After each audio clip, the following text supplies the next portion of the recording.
সিরিজের তৃতীয় ও শেষ ওয়ানডে খেলার জন্য ইতোমধ্যেই চট্টগ্রামে পৌঁছে গেছে বাংলাদেশ ও নিউজিল্যান্ড। তবে শুধু শেষ ওয়ানডে নয়, টি-20 সিরিজের প্রথম দুটি ম্যাচও হবে চট্টগ্রামের সাগরিকায়। আর টি-20 সিরিজের প্রথম ওই দুই ম্যাচের জন্য দল ঘোষণা করল বাংলাদেশ ক্রিকেট বোর্ড। সাম্প্রতিক সময়ে আলোচনায় থাকা pace bowling allrounder Abdul Gaffar Saqlain প্রথমবারের মতো ডাক পেলেন জাতীয় দলে। এছাড়াও দলে অন্তর্ভুক্ত করা হয়েছে আরেক ডানহাতি পেস বোলার রিপন মণ্ডলকে, যিনি সাম্প্রতিক সময়ে দারুণ ধারাবাহিকতার পরিচয় দিয়েছেন। হাবিবুল বাশারের নেতৃত্বে থাকা 4 সদস্যের নির্বাচক প্যানেল নিউজিল্যান্ডের বিপক্ষে প্রথম দুই ম্যাচের জন্য বিশ্রাম দিয়েছে অভিজ্ঞ 3 ক্রিকেটারকে।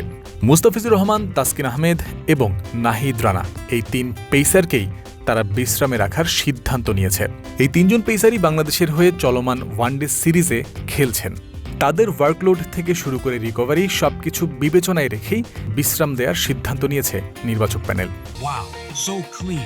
ডায়লগস মানে ক্লিন, ক্লিন মানে ডায়লগস। যথারীতি টি-20 এই স্কোয়াডের নেতৃত্বে রয়েছেন লিটন কুমার দাস, ভাইস ক্যাপ্টেনের দায়িত্ব পালন করবেন সাইফ হাসান।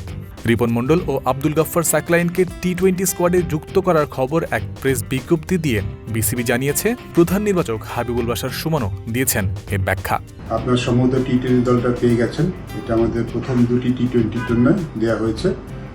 পরবর্তী 3 নম্বরটা আমরা পরে ঘোষণা করব। আপনারা দেখেছেন 2 জন নতুন মুখ আমরা ইনক্লুড করেছি, রিপন মণ্ডল এবং আব্দুল গফফার সাকলাইন। অবশ্যই রিপন মণ্ডল খুব ভালো করছিলেন, ভালো করছেন। আমরা মনে করছি যে শেষের দিকে যেতে পারে এবং শুরুর দিকে তার উইকেট নেওয়ার সক্ষমতা আছে, সেটা আমরা ভালো মতো ব্যবহার করতে পারবো। আর আব্দুল গফফার সাকলাইন আমরা একটা বলি অলরাউন্ডার করছি, তিনি হয়তো আমাদের সেই অপশনটা হতে পারেন। সেই চিন্তা ভাবনা থেকে তাকে দলে নেওয়া, আশা করছি তিনি আমাদের ভবিষ্যতের জন্য সেই বোলিং অলরাউন্ডার যে জায়গাটা সেটা পূরণ করতে পারবেন। তিনি রিসেন্টলি ভালো ফর্মে আছেন, আশা করি তার সেই ফর্মটা আমরা কাজে লাগাতে পারবো। সাম্প্রতিক সময়ে সাদা বলে নাহিদ রানা ও তাসকিন আহমেদ বাংলাদেশের নিয়মিত মুখ। তারা দারুণভাবে সার্ভিসও দিয়ে চলেছেন দলকে। তবে তাদের ক্ষেত্রে বিশ্রামের ব্যাপারও রয়েছে। কেন তাদেরকে বিশ্রাম দিয়ে সাকলাইন ও রিপনদের মতো খেলোয়াড়দের সুযোগ দেওয়া হয়েছে, প্রধান নির্বাচক ব্যাখ্যা করেছেন সেই বিষয়েও।